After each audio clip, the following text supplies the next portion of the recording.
Hello there. Before you watch this interview that I did with Vince Gowmon, I want you to know that we did talk about the coronavirus and we talked about it being part of a awakening process for humanity.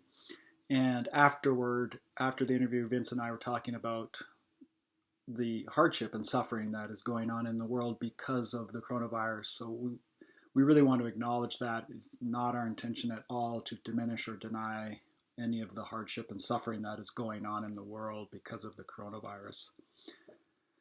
I'd also like you to know that if I look a little tired in the video, I was feeling quite tired that day, but I really wanted to do the video because I really wanted to do the interview because Vince's story and his healing work are very inspiring, and he is one of the most courageous people that I know.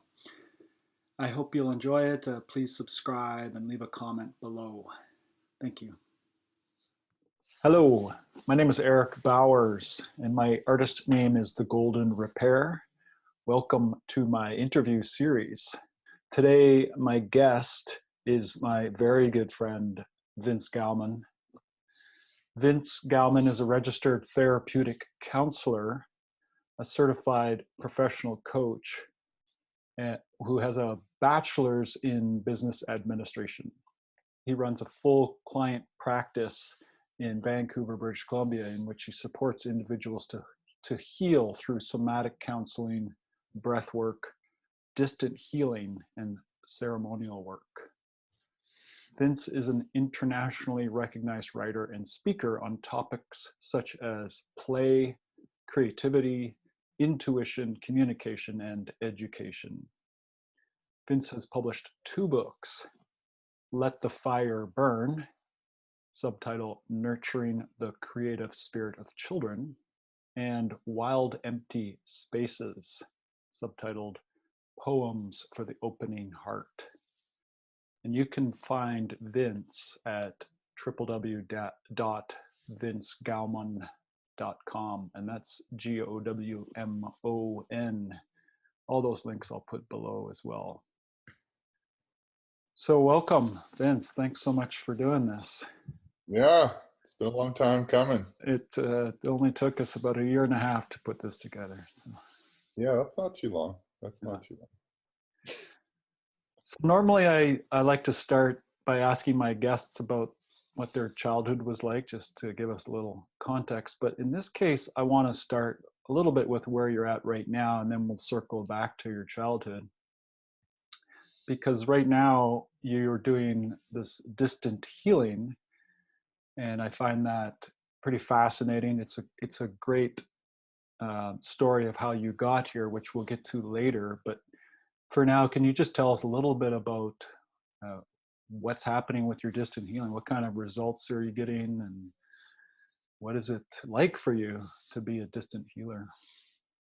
It's something I was not expecting to be doing.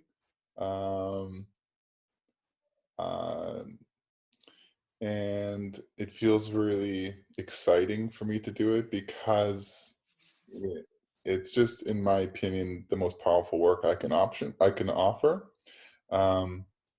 It works really deeply on the mental, emotional, physical, and spiritual sides, and really helps to release not just trauma from this lifetime, but deeper ancestral trauma as well. And of course, at this time with the coronavirus and social distancing, it's a good option for my clients and for me, because they can be out and about doing whatever they want in their lives, and I can work on them. And so long as I have their permission, then I can work on them without them knowing when I'm working on them. And the other thing that's great about it is I can work with groups of 8 at one time, so I can do healings for 8 people at the same time, and that's really unique as well. So it's powerful, it's accessible, it's a good price as well. So I think on all fronts, it's a good option for people. And do you find you're getting more confident or comfortable with it? Because I remember when you were starting, you had this, like I imagine anybody would, when you're doing one-on-one sessions, you can see what's happening, you can work with it, you can see a progression of people's healing, but there's just a level of trust with distant healing that you need to have. Is that getting easier to find, or? I think it's a combination of, because it's had two iterations, as you know. I mean, just to give a bit of context for your listeners or watchers, um, no one on earth taught me how to do this. It came to me through spirit guides that appeared to me during a plant medicine journey, which I have a feeling we'll be getting into more of later in the talk. And they suddenly came to me unexpectedly and started teaching me how to do distant healing. At first, they were teaching me how to work with people one-on-one, and then after practicing that for 6 months and when revisiting, doing another ceremony, they then came to me and showed me how to work with 8 people at once. So it's kind of like I had to build the confidence the second time, because Right. the confidence the first time, started picking up, and then I had to sort of, in a way, start from scratch again. Now working with 8 people, it sort of upped the ante a bit. And but yeah, I'd say working with 8 was a little more edgy than working with 1. Uh-huh. But I've been doing that for a while now, and I feel good about it, and I feel I'm stepping more and more in my power about it, or with it, and I genuinely feel myself loving it more and more, and I feel it's just so needed right now, especially with the social distancing. Right. Yeah. It's really good timing. Yeah. And you've shared this with me already too, but you're having people who've had chronic pain their whole life that are free of it now. And I mean, there's testimonials on your website, but is there a case or two that really stands out for you that really gave you the sense that, yeah, this is really happening? Well, the very first person I did it with, when I first started in the 1-to-1 version of it, was a woman who was in her 60s, and she had chronic osteoarthritis. And so she had different pains in her body, and I always do them in groups of 3 sessions that are Right. spaced about, I'd say, 4 days apart. And my clients don't know when I'm doing it. And when I finished them, I contacted her. I usually wait about 4 days afterwards, and after completing the third one. And it seems that people usually feel the results about 4 days after the third one Right. versus halfway through. And she told me that all her pain was gone, and she had it for decades. Mm. I'd say that the most miraculous one, though, for me was, and his testimonials on my website. It's the second testimonial.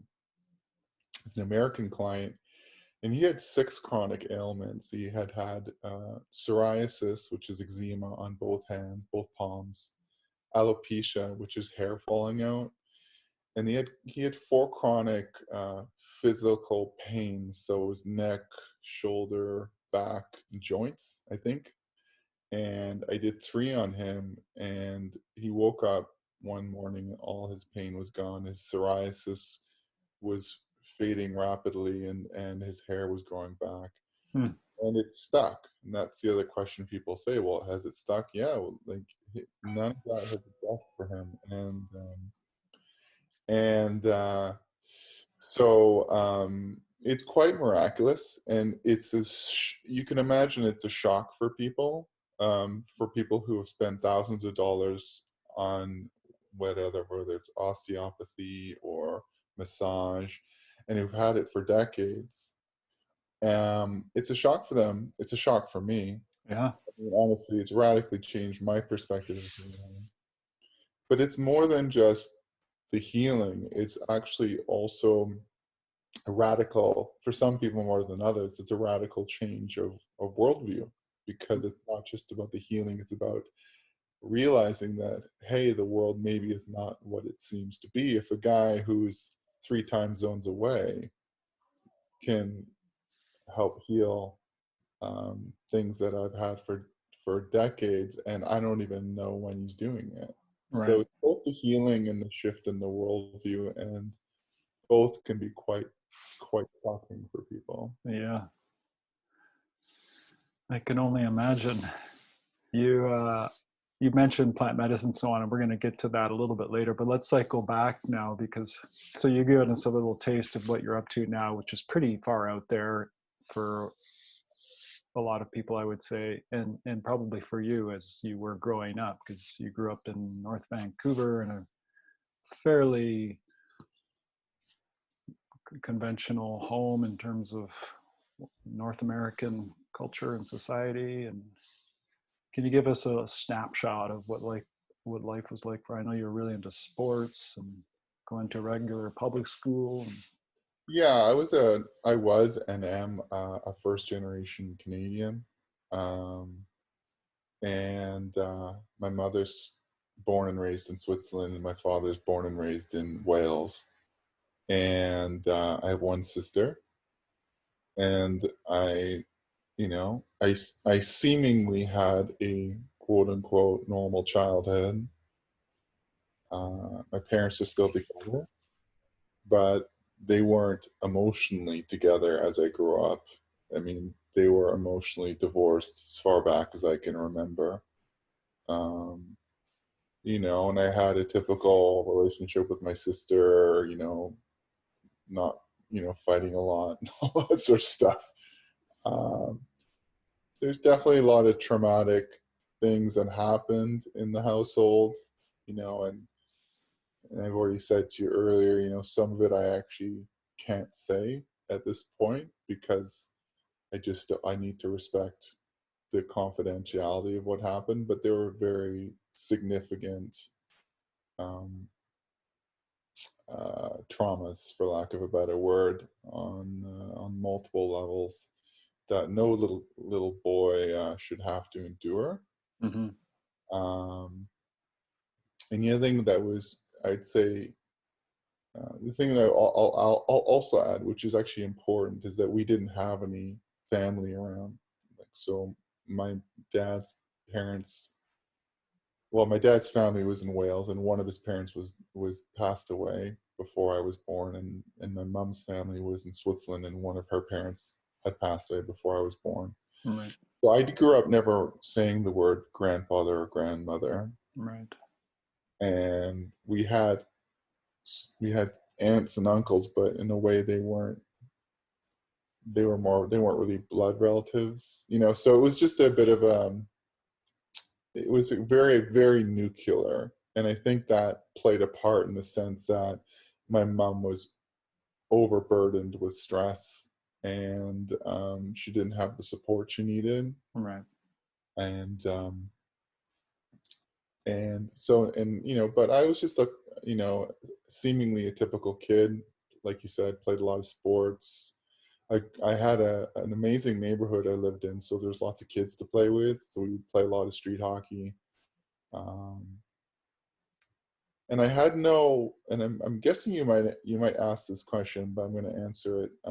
I didn't have any spiritual experiences. I didn't have any reason to believe that there was, and I'm not, just to be clear right now to your listeners, I'm not a religious person. But for me, spirituality is a ubiquitous consciousness of ubiquitous intelligence everywhere. Right. But So yeah, no mystical experiences or no no. mystical experiences. We didn't go to church. Yeah. We didn't. My dad had the most mystical thing that had anything to do with our house was my dad had a rock that he had in his bedside drawer, and once in a while he'd hold it, and he said that it gave him energy or something, and it would be the equivalent of a crystal, and we all thought he was weird. Right. That was pretty much as mystical as we got in the household. Other than that, we were pretty material based. Yeah. So let's fast forward a little bit. You end up getting a bachelor's in business administration. You go off to England and start working in an office, a sort of typical job. And how did you? What was the first step away from that more conventional life of 9 to 5 office job toward where you are now? What ignited that? What sparked you to look in a new direction and try something different? Well, to answer that question, I think it's useful to go back in time. I'd say in elementary school, I was seemed quite happy in elementary school, and to many, for the most part. Uh, but as I got older into high school, I found myself having a harder and harder time fitting into the cliques, the groups, and I was a bit of a rebel, and I started rebelling against those social cliques and groups, and I became more of a loner. And I'd say between the ages of 16 and 19 or 20, when people were out partying, dating, having girlfriends, drinking, I was staying at home alone. Every Friday night or Saturday night, I was like alone or with my one friend playing Risk or chess. So I was, sports was an outlet because I was good at sports, and that's one way I got the attention I so desperately wanted. But so I started working at a restaurant called White Spot, and I worked there for 6 years, and then I started gaining more friends. But I always felt different. I felt like, if anyone out there's ever watched The Truman Show with Jim Carrey, I felt like Truman. I felt like I was in a world that where everyone was actors and everyone was in on a game, and I was the only one who wasn't in on it. Right. Well, and so I always felt something was missing / something was more, or there was something more than my current reality. So, and just the other piece I should add is I never liked school. I never liked elementary school, high school, university.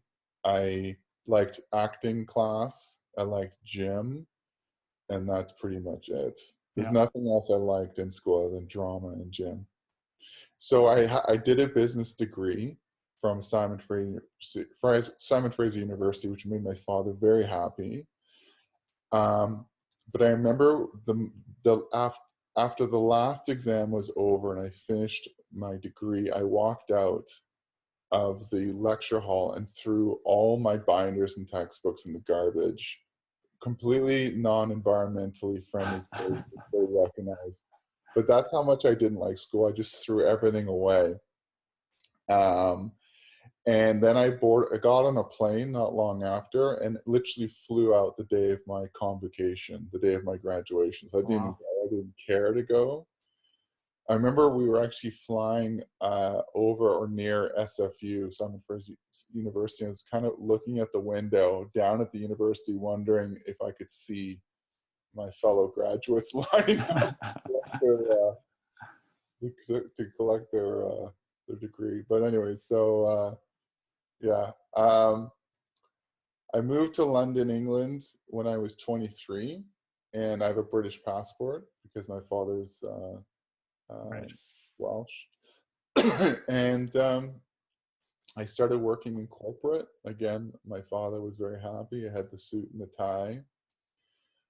But it didn't make sense to me every day putting on a dark suit and then getting on a train and lining up with all these other dark suited women and men and shuffling along to get in this stuffy building where everyone would really rather be out and about doing something else, and just doing that day after day, year after year. Again, something in me said there's got to be something more to this. I'll pause because I could just keep going and Yeah. going. Yeah. So what was the thing that sparked you to change course? Well, I mean, when I started separating from my friends, kind of rebelling, I started noticing there was increasing anger in me. The anger was one of the things that made me push people away. Right. There was like a bit of an FU attitude emerging in me, a restlessness and obnoxiousness, arrogance, and deep frustration with life. And so what compelled me to move to London was I was deeply soul searching. I mean, my degree at SFU had a focus on human resources, so that was my attempt to try and figure out humanity, to figure out myself, and human resources was the closest thing I could do to figure myself out, and really it didn't help at all, not surprisingly.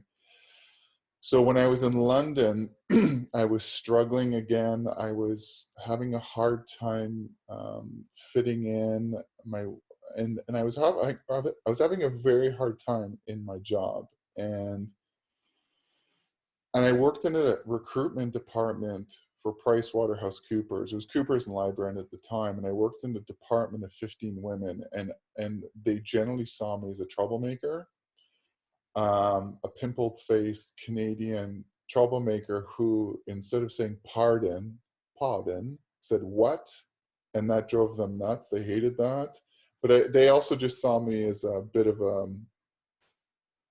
resistor.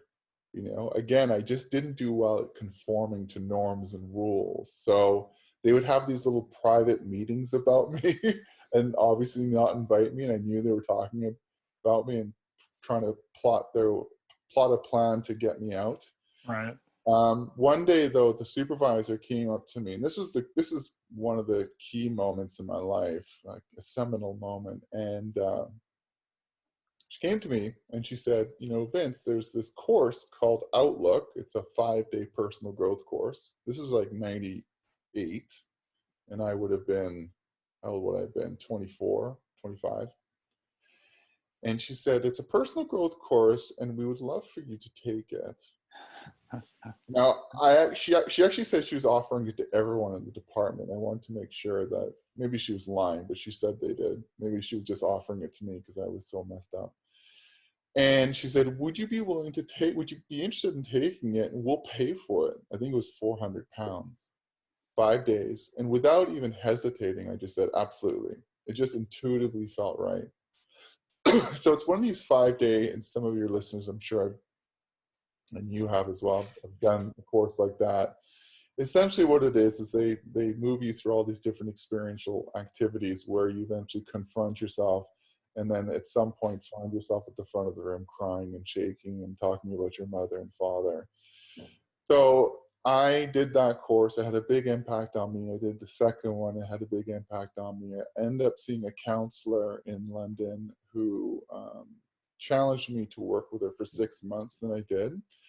And I started feeling more peaceful, more calm. I was more interested in spending time in the parks and less time in the pubs. And that's begun. And then around this time, I started having these awakening experiences. So this would have been, this would have been around end of 99. I've been in London now for almost 2.5 years, and I started having these awakening experiences, and I didn't know what they were. And I just would enter a state of bliss. And I remember one of them, I lasted for like 3 days. And I just walked around the city in an altered state. Mm. Yeah, so I'll pause. I can keep going. Yeah. Well, so this is a moment maybe I want to reference the article you wrote recently. You've written a few, but there was that initial one about the coronavirus as a wake-up call to the perennial dream of normal. So to me, you just gave us a version of your normal, being in the corporate world and wearing the dark suit and so on. and having a kind of a wake up, not a kind of a wake up, you had a waking up at this through these courses and through looking more deeply at yourself through the counseling. And was it soon after that that you got into life coaching? Yeah, I came while I was in London, just at the moment where I was kind of running my course. Like it had run its course. I just didn't want to go to the pubs. And if you're not going to go to the pubs and you live in London, there's really no point being in London, right? I mean, I was a certified major drinker. I would sometimes drink like 10, 12 drinks at a night, going to the pubs and nightclubs. And if you're not drinking, then you might as well just leave town. And I found out about this life coaching. I'd never heard of life coaching before. Just someone told me, and it was just one of these, it was a real epiphany moment. It was just like, yeah, that's what I want to do. Right. I researched coaching courses, programs, and I found out about one called the Coaches Training Institute. Excellent program. I came home. It was end of 99, so I think it was November 99, and just started taking the courses. Yeah. And within a year or two, I became certified. I did the leadership training in California, so I'd now done everything they had to offer and was on my way to building up practice. Right.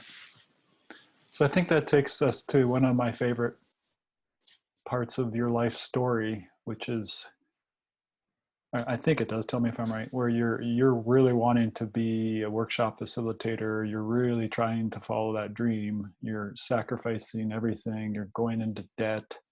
Am I right with this timing, that Yeah. you're kind of hitting up against a wall of futility? It's not happening.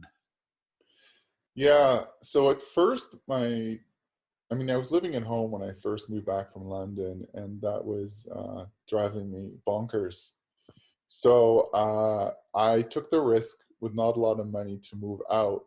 And as soon as I moved out, I started getting clients, which is perhaps no coincidence because I was in a better space. And I remember within 3 months, I suddenly had 13 clients. I was making, $3,000 a month. I was able to pay for my rent and et cetera, et cetera. But then, and this would have been around 2001, 2002. And then after that short little honeymoon period, it just started slowly going downhill, and then less and less slowly.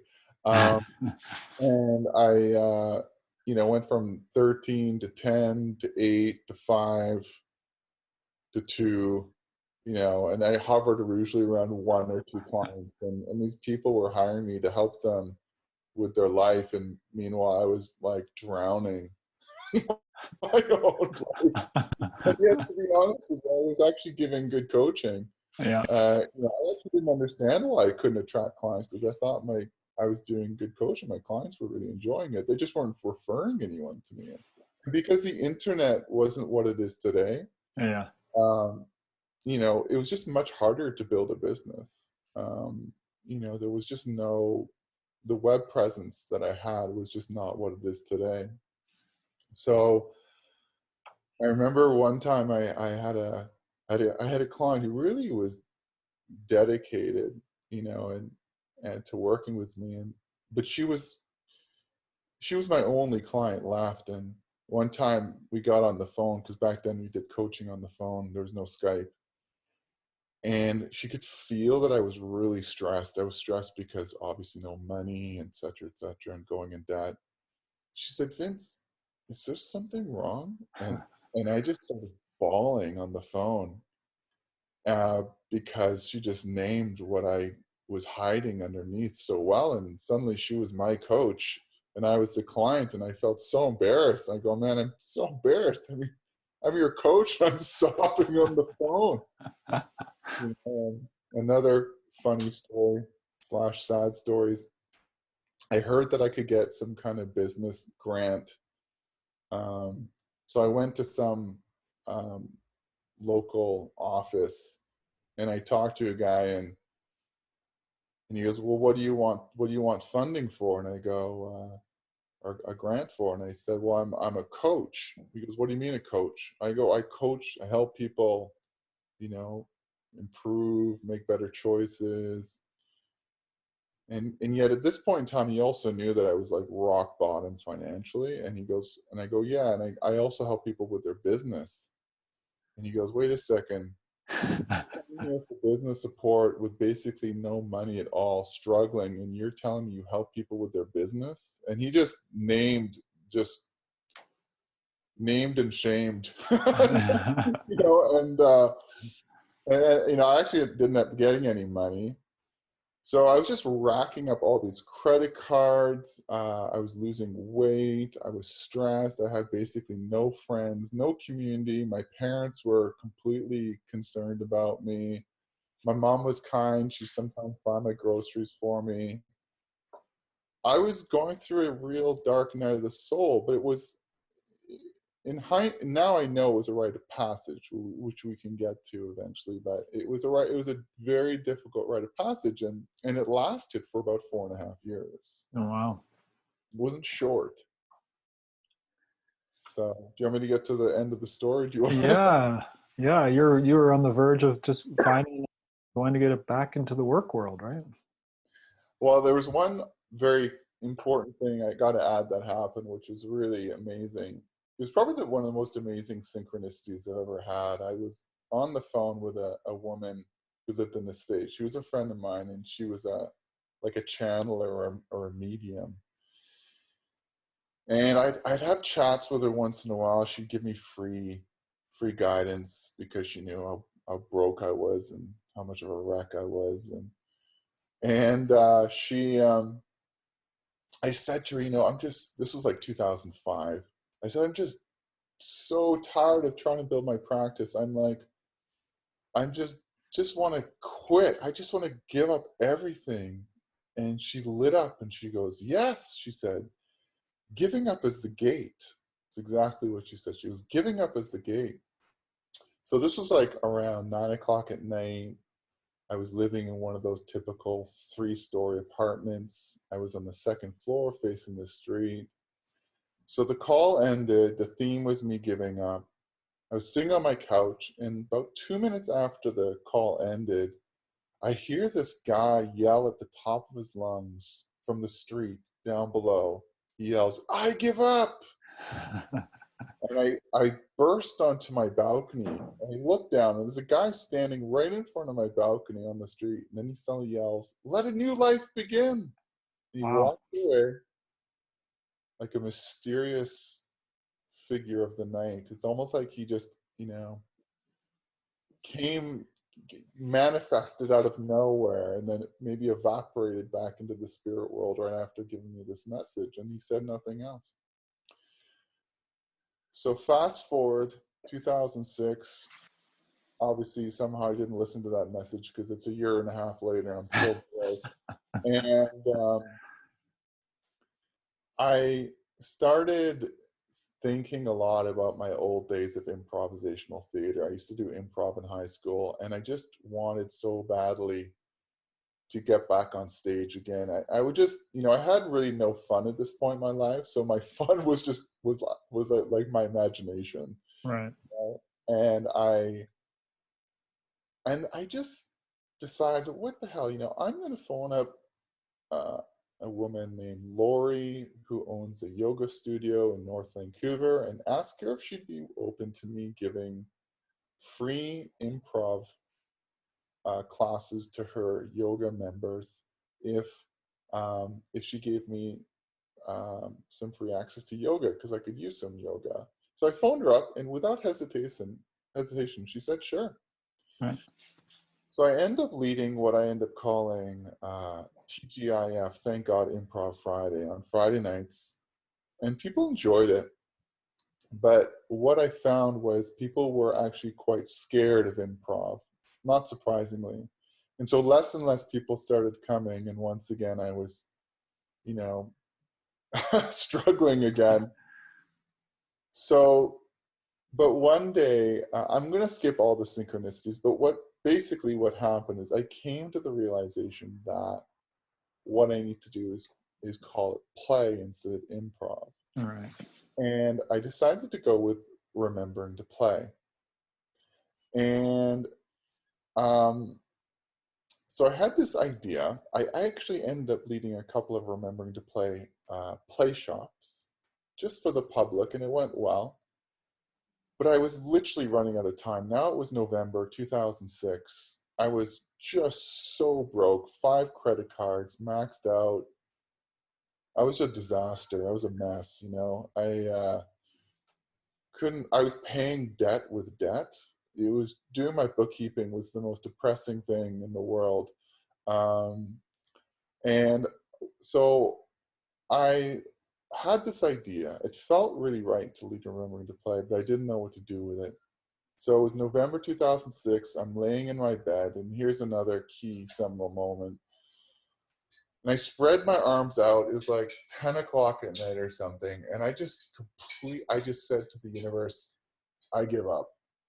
I completely gave up, you know, because that same night earlier on, I was looking through the newspaper, the classifieds, when people used to look at the classifieds, looking for a job, and I had tears dripping down onto the classifieds because I just couldn't, this whole time I didn't get a job because I just couldn't imagine getting a job. I knew in my heart I was meant to do something here that I wanted to do. It was like death for me to get a job. So, but the pain of not getting a job started outweighing the pain of continuing on with hanging on to this ship that I was sinking in. Right. And so I just surrendered and I said, you know what? I will do anything. I'll get a job. I don't care. And in that moment, I felt this birth of space fill my whole being and extend across the cosmos. And a deep sense of freedom hit me in a way I'd never experienced before. And knowing that I could find joy anywhere because I finally surrendered hanging on to the only thing I thought I could get joy from. Right. It was like I was gripping so tight, I didn't create any room for anything else. So that night I went to bed and I had a dream, and I was laying in a hospital room, and these 2 beautiful women came up to me, a blonde and a brunette, I remember, and I think it was a blonde, sat on my bed, and we started talking. And she said, you know, why don't you offer remembering to play to doctors and nurses? And I said, really? And get paid for it? And she said, no, just offer it for free. And she said some other things, and I don't remember. So I woke up the next morning, and this dream was so vivid, so specific. I knew something magical just happened. So to make a very long story short, a whole bunch of synchronicities started happening.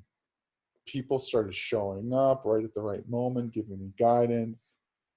And within about 10 months, I was leading Remembering to Play for people who were primarily in the people business, social services, healthcare. I did a lot of painful phone calling, I will say. Yeah. I didn't all just show up. I had to phone and phone and phone. But I eventually started getting contacts and people were interested. And lo and behold, I started flying and traveling. And then the traveling became more and more. And then I started doing that full time. Yeah. And the rest was history. Except there was more to come. That was just This is one of many initiations. There was only one. Yeah. So I remember that period. That was the hardest of all of them, though. Yeah. Yeah.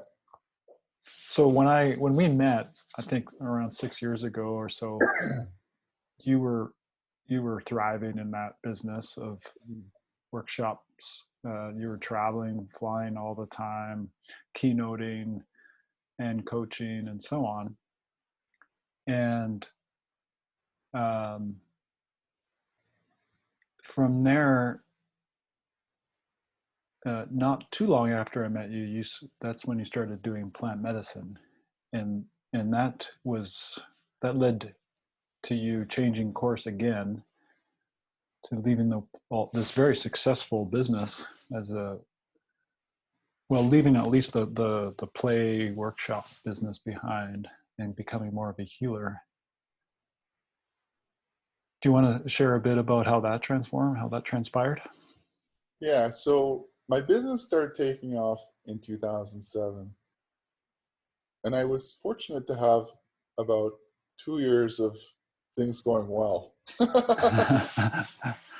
But in 2009, while I was walking to my favorite restaurant, East is East, with my backgammon board in hand to play my good friend Keith a game of backgammon and drink chai while listening to techno music or house music in my phone. I still remember this song.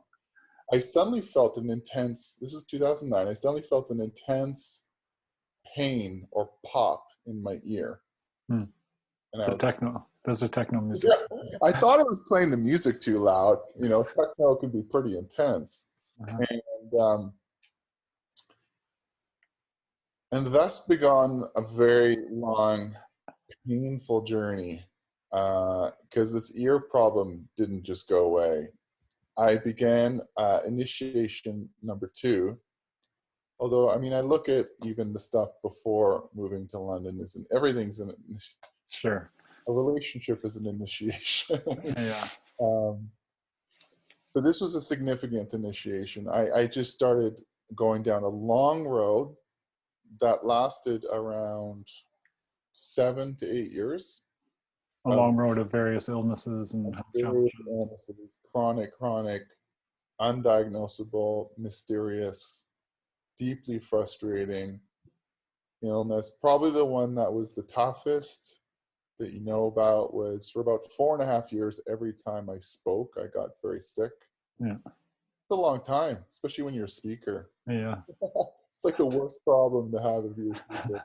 I guess there could be worse ones, but if I sat down with you at a coffee shop and started talking, within 10 seconds to 20 seconds, I'd have a headache, a sore throat, eye pressure, tingling in the cheekbones, and heat on the scalp. Yeah. And it would just get worse and worse. And this lasted for 4.5 years. So I'd be doing 8-hour workshops, and I'd feel like I was in a boxing match. Yeah. And by the end of the 8 hours, I was just pummeled. So that was only one. There were so many. I had eye problems just for 3 to 4 years, eczema all over my head. I had foot problems, chronic pain, arms, back. There was more. And doctors didn't know. Even alternative healers, which I spent thousands and thousands and thousands of dollars on, didn't know what it was. So this is when I started going to work with plant medicine. Yeah.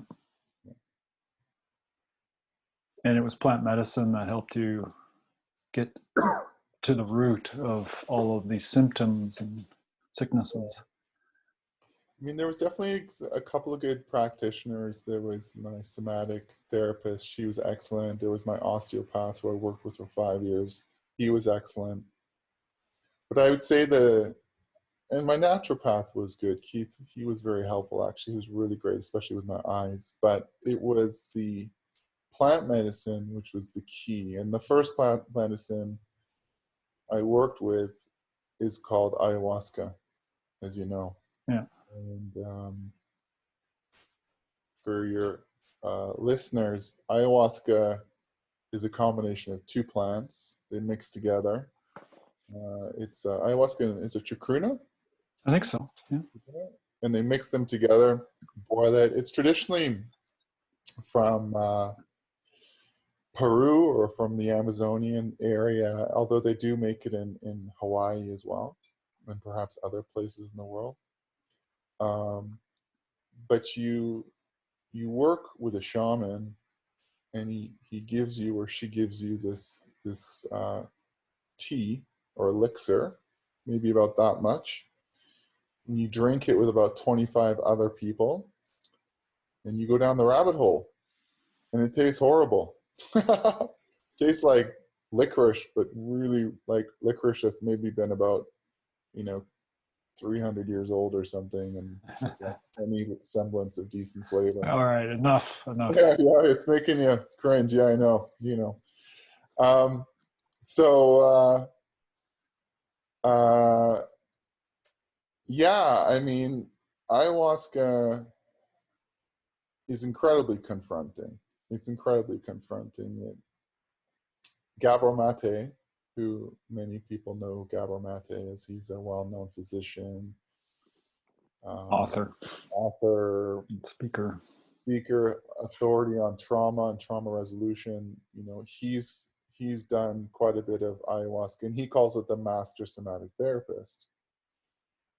So many people say, and he's one of them, that what you get done with one plant medicine ceremony could take years to accomplish with a therapist. So basically, to simplify it, ayahuasca does two things. One is it takes you into the deep, dark realm of your suppressed trauma, your suppressed memories. You shake, you vomit, you literally vomit your trauma out in a bucket, you cry.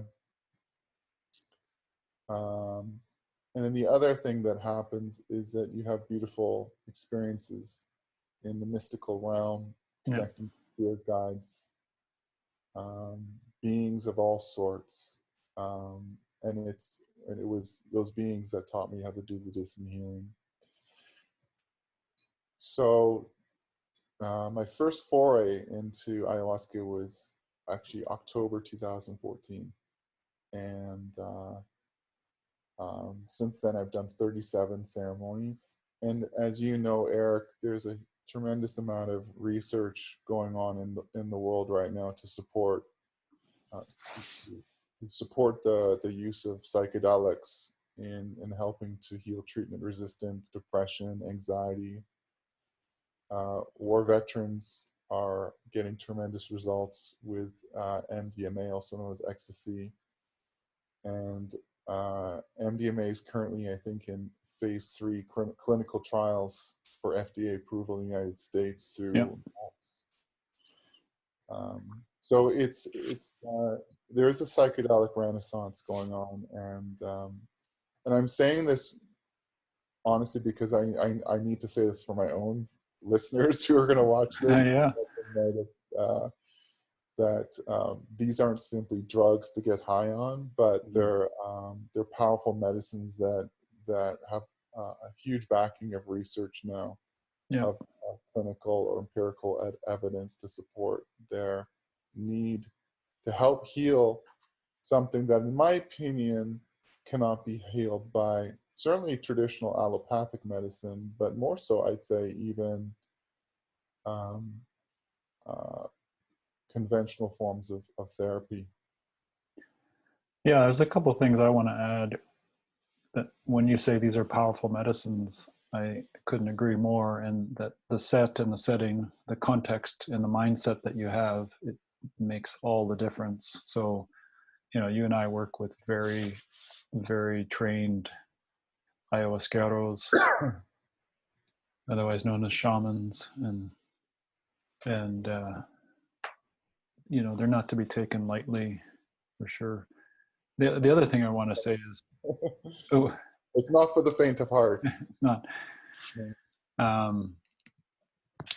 You mentioned connecting to spirit beings of all kinds, and that's not true for everyone either. I haven't had that experience nearly like you have. I've had sort of glimpses and more felt sense of that, and from what you've told me, you more than anybody else I've met who's worked with plant medicine, just in my own personal experience, you've had quite the connection with different beings. I remember once when we were in Mexico together, I mean, we were doing 4 nights of ayahuasca, and you said every night they were teaching you how to do the distant healing. They were just going over and over and over. Yeah. to make sure you got it and you remembered it. And then I think that happened again for the next level of doing it in groups of 8. And when I do plant medicine, mostly I feel like my trauma is being my access, my unconscious is opening up, the ego is dissipating, so that I can integrate the feelings and the beliefs and the sensations that were trapped in there when the trauma happened. And then I get some guidance, some insight, and so on. But you've done more plant medicine than I have too, so it might be that maybe I'm going to be connecting to more spirit beings, but that's an essential part of how you learn to do the distant healing. And I've always been astounded by the specificity and the amount of guidance. Yeah, it's definitely overwhelming because the guidance and the information download doesn't just happen during the ceremony, but often for hours afterwards. And all I want to do is go to sleep. And it's like my guides are saying, we have you now. We got as much as possible, and they don't want to sleep. And yeah, I've had such beautiful experiences connecting to the spirit world, and it's forever altered me. And I've had such difficult experiences connecting to my darkness that's forever altered me. And one of my central messages in my teachings and my client work and my writing is that we only, like a tree, we only rise as high into the light as much as we go down into the dark soil with our roots. And there is definitely there's definitely a lot of people who shoot for the light without going into the dark. And we just have to look at nature as being the metaphor to show us that we need to go both up and down, or down and then up. And but it takes so much courage. And just to be clear, as you know, it's not just about facing our personal trauma, it's clearing out ancestral trauma. And so for me, doing these ceremonies is an act of service, not just to myself, but to all of humanity and to my lineage, who didn't have the opportunity to heal in the way I do and you do. So for me, when I vomit into a bucket, when I cry, when I shake, to me it's a gift to all of life, past, present, future. Yeah, beautifully said. Yeah. So, is there more you want to say about how the distant healing works, or I think I need to say 2 more things that are important, actually. Sure. Distant healing. Just to complete the part about the pain I had. The pain currently, as I speak now, the pain is pretty much gone. Which pain is that? The pain is pretty much gone now. All of the pain that you had over those 4 years. I would say it's 98% gone. I mean, I have little bits here and there, but but it took about 8 years, and I'd say, and so I also want to say that there was a point when I'd done enough healing, and it was during an ayahuasca ceremony that I was shown a fork in the road. It was this trail, like a wooded trail. And it said, my guide said, you have been going down this road for a long time now, presenting, coaching. And he said, you could keep going down that road, or you can fork this way. And this way is the path of the healer. And I had plenty of experience working with groups, working with people's emotions, So it wasn't like I was starting from scratch, but they were summoning me to move to a different level of working with people. And they said the first thing I should do is take a training with Mariah Moser to become a somatic therapist. And so I did that.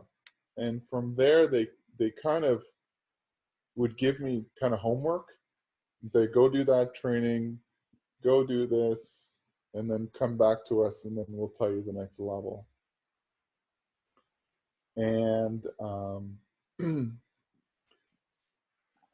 one of the first way they taught me to do distant healing was through metabolizing. And I had no idea I could do this. But basically, they showed me that I could take, with permission from other people, their trauma and literally eat it, like metabolize it in my body. And they said that all the pain that I'd gone through the last years was an initiation to be able to do this and more. So they said, now go and practice doing distant healings by literally taking people's trauma and metabolizing it in my body. What would it feel like when you did that? It would be like my stomach would kind of go, boom, boom, boom, boom, boom. And I was practicing this in the ceremony. They were having me do this with the trauma around the world. I remember connecting to trauma in the world. I remember connecting to trauma in my lineage, and they were having me basically take on that trauma and metabolize it in my body. Right. So when I came home, I did it. The first people I did it was actually two guys, and they didn't know each other, and I did one, and then I did another one, and both of them threw up the day I did it for them. And they said to me, we never throw up, or I never throw up, they said. And I was like, wow, this is interesting. So I started practicing that with clients, as I would literally take their trauma and eat it with their permission. And that was the first exercise. And so once I practiced that for 6 months, it was then that my guides back in ayahuasca showed me how to work with starlight. And so that's where I'm now, is I'm working with starlight. Now, what my guides did is, as you said, well, you remember well, is over 4 days, they quite thoroughly taught me about starlight and how to use it. Now, when people look at the stars, they just think of it as just this celestial orb or celestial bundle of energy that emits light and gases, and people think of stars purely, most people look at stars purely from a very nuts and bolts physical level. Sure. And I did too. But suddenly I was taught that stars are far more than we think. Right. And so I was taught how to work with starlight to help people heal. And so that's what I do now. And there's actually more to it. Obviously, there's some things I won't get into, but that's what I'm using, is starlight. And starlight is, what it does is that it helps to transmute blockages in the system. It's like transmutation is like laser surgery. It just clears it out. It's very powerful. It's quick. Once in a while, there isn't results. Is that right still, or? What my guides have told me is that it always works. It always works. Okay. But people don't always necessarily feel it. Right. A small percentage of people don't feel it, but I would say that's quite small. I'd say it's about 15%. Right. And I gotta say, it was a little tricky at first because people would be disappointed. Yeah. I wouldn't know what to say to them. It's not like there's anything concrete that I can work with, it's like, sorry, I put starlight into you and So, on my website, I do list reasons why people may not feel it. Right. But most people do feel it. So one of the things you told me is that sometimes people actually feel quite a bit while you're doing the distant healing over the week or so. When you're doing the 3 sessions, they can go through quite a bit of emotional and physical energy moving, and it's not always pleasant, right? It's not always pleasant. You and I both know that when healing happens, this suppressed trauma, the suppressed emotional pain surfaces in the body, and it's often felt on the way out. So a common thing that people feel, and I mean in general when they're healing, a common experience is nausea or disgust. And I'd say some people have felt that for sure during the healings or after the healings. People will often feel, not often, but people can feel various levels of just general discomfort in the body. I would say though, for the most part, it's nothing too intense. I've had one situation where it was pretty intense for someone, but for the most part, it's pretty manageable. So yeah, and I make that really clear on the distant healing page on my website to expect that. Some emotion can come up as well. Yeah. And even some suppressed memory can come up.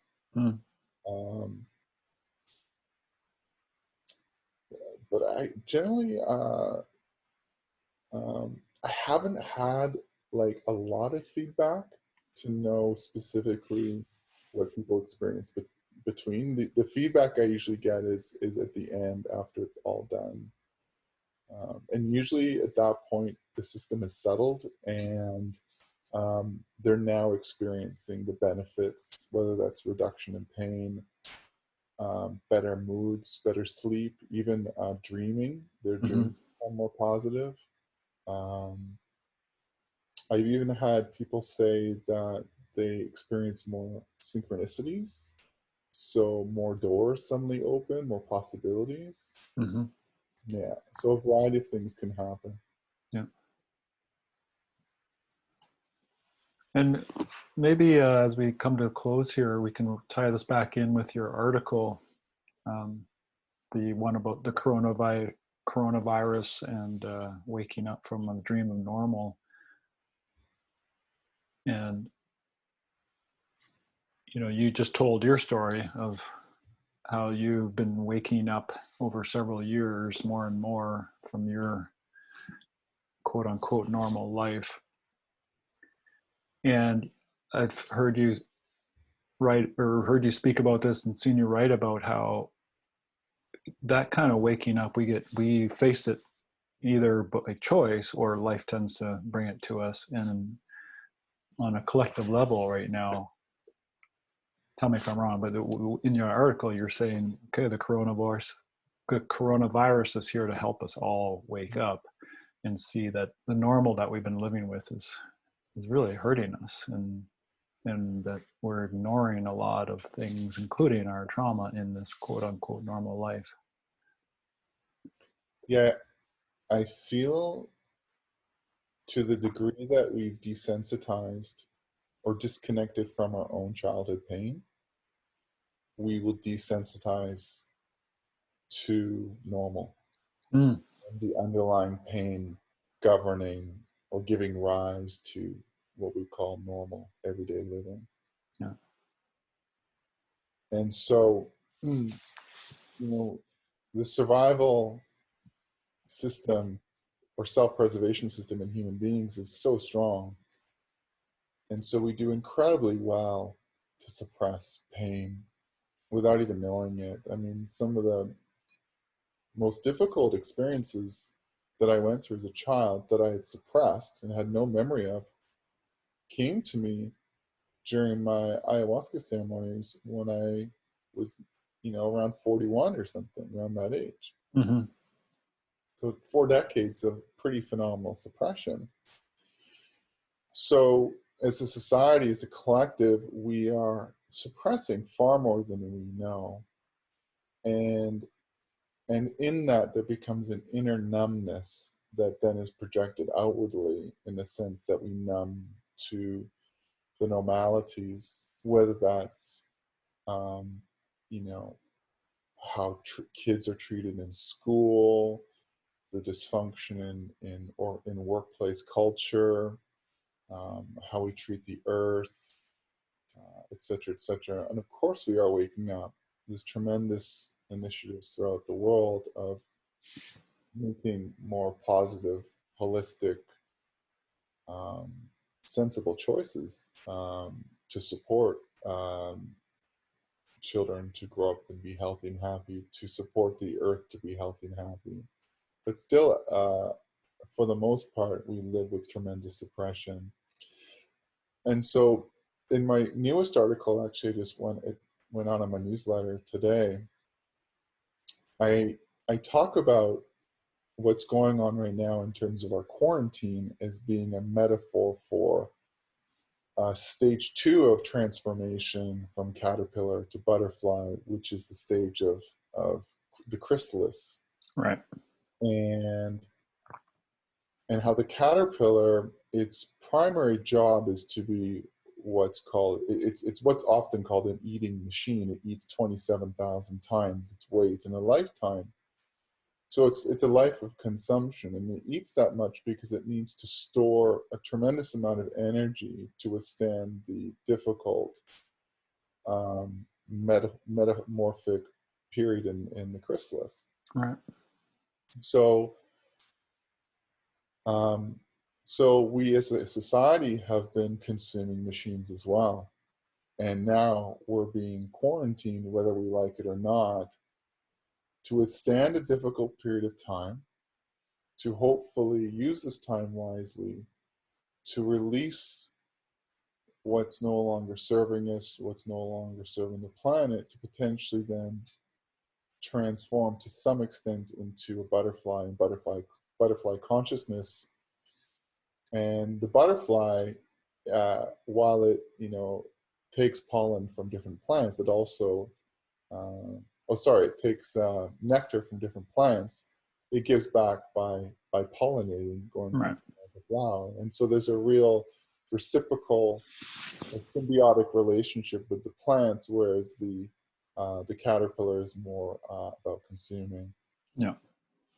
And so I want to add one more thing here, and I know this is important to you as well. It's a topic that's of relevance to you, and that's the usage of rites of passage or initiation in many traditional societies. So boys and girls often are at say the age of 13, when they're moving from being a boy into a young adult or youth, or a girl to a young adult or youth, they're whisked away often by elders into the bush for a rite of passage or initiation. Yeah. And during that time, they go through some difficult experiences, aided by ceremony and ritual, where they confront their fears, and where they open to their gifts, their talents, their inner elixir, as Joseph Campbell called it, Mm-hmm. to what they're here to do on the earth, their purpose. Mm-hmm. Something is needed of them, and the elders know that. And the village's survival depends on each person going through this initiation, so that when the kids go back to the village after completing their initiation, they have their gifts, their talents, their purpose in hand, and they can now give back to the village. Mm-hmm. And so I see that rite of passage as being representative of the caterpillar to the butterfly. It's 3 stages: leaving the village, initiation, coming back to the village, leaving the caterpillar, going into the chrysalis, becoming a butterfly. And here we are now as a society, leaving normal, being quarantined into our homes for stage 2, the initiation, the rite of passage, which is a passage through emptiness, uncertainty, fear, and with the opportunity to go to stage 3, where we birth a level of butterfly consciousness in us, an elixir that we can then give back to society and to help potentially mend or heal the consumerist patriarchal patterns that are underneath so much of what we call normal. Yeah, and what the piece I want to add to that just quickly before we complete here is, I've been interested in the rites of passage and initiations for quite a while, and I look at them in different ways in media and movies and so on, documentaries and whatnot. And to me, the key part of the chrysalis, is that something is transforming. There's healing work happening. So now's a really good time for people, I think, to really dig into their healing work more, not just sit at home and, watch a lot of TV. Because I've seen people go through what looks to me like, wow, they're going through an initiation, but they don't have the context. So they're not transforming. And then it comes to an end and they just continue on how they were before. The whole idea is that you're changed in some way, and you come back out into the butterfly as something different than when you went into the chrysalis. Yes, exactly. I mean, if we look at our fabled stories, our mythical stories, I mean, one that I refer to in the article is the Wizard of Oz. Dorothy is not happy in Kansas, and when you watch the movie, when she's in Kansas, it's black and white, Right.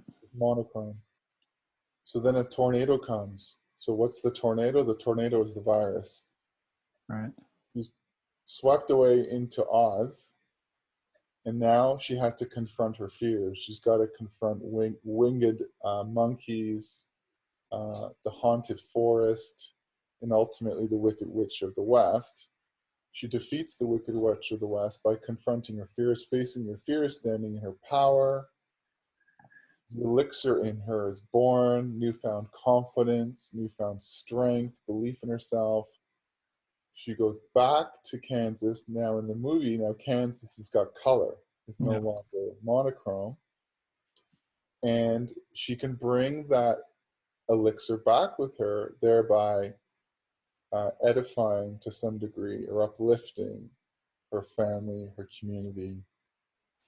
And so that's what's being asked of us. And so what I'm saying in my writing is that we need to use this time of quarantine wisely for what we need to use it with a level of intention, and as you said, a level of context, which is why I wrote that article, so that this is not just a bad accident, but it's a purposeful initiative, that something is needed from us, but it can only arise if we enter that dark space in the chrysalis where we dissolve or let go or surrender to the emptiness to some degree. But that's not hard. That's not easy to do for people, because people are afraid of their aloneness. They're afraid of slowing down.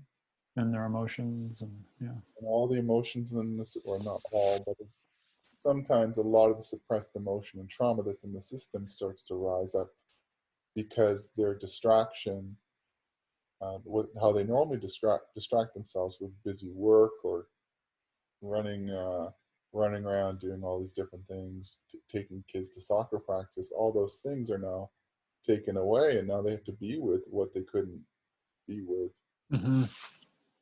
So it's difficult for people. Yeah, definitely. So with just a few more minutes here, is there anything you want to say just to feel complete with this interview? Any last words?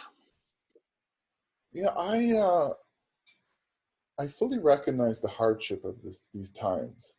Yeah. I recognize, there's death, there's tremendous instability, there's tremendous uncertainty,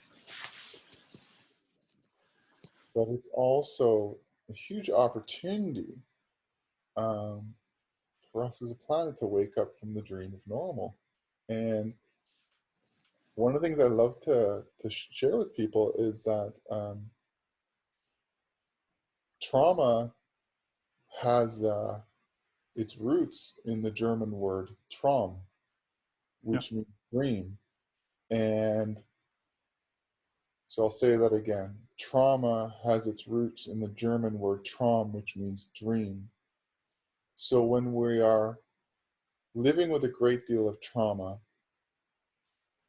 it affects us on so many levels. It affects our neurobiology, which affects our perception, which affects our choices, our goals, our ability to be in relationship, what we prioritize, what we value, which then influences the societal systems, the institutions that we build.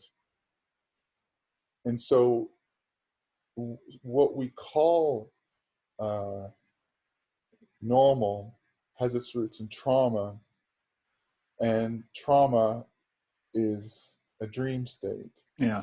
And so when we heal our trauma, we, in a way, unplug from that normal. We unplug from what people call the matrix to a degree because we start to wake up. Mm-hmm. We're no longer in the dream. And so healing trauma, in many ways, is a subversive act because we are unwilling to participate and support a system that that's got its roots in so much ancestral pain and suffering that hasn't been resolved. So it's a subversive act to heal, Mm-hmm. and um, it's a subversive act to to choose ourselves when Yeah. so many of us have been taught to not put ourselves first. And so I want to recognize or acknowledge the amount of courage that it takes to heal, the Yeah. courage that it takes to look at all our fears, all our traumas, all the things that we've believed so strongly is true about society, about ourselves, about life, to suddenly be like a juggler, which was a metaphor given to me in ayahuasca, who suddenly is tossing them all up in the air. All the things that we've been taught, all the things we've believed about ourselves, we're now in the place of questioning. And so that's deeply subversive. It makes people around us very uncomfortable. Mm-hmm. Mm-hmm. And so I just want to say that it's not an easy path to heal. In many ways, it can become harder. Um, but it's needed. Our planet depends on us healing. Our children depend on us healing. Our ancestors depend on us healing. And so it is, my business is called Healing for a New World. Yeah.